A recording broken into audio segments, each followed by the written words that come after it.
এবছরের মতো এত সবজি আমার ছাদে কখনোই ধরেনি। ৬টা করলার বীজ আমি কিনে এনেছিলাম, তার থেকে ৫টা বীজ থেকে চারা গজিয়েছিল, সেখান থেকেই এই গাছগুলো হয়েছে।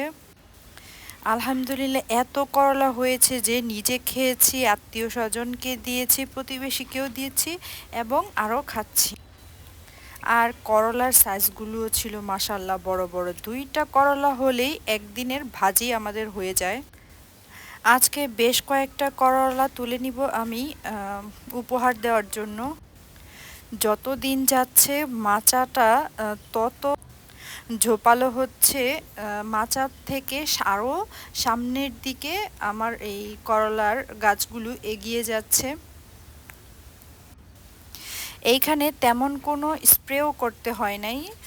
মাঝে মাঝে 2-1টা ফল নষ্ট হয়েছে, কিন্তু বাদবাকি সবগুলো ফলই টিকে আছে আলহামদুলিল্লাহ।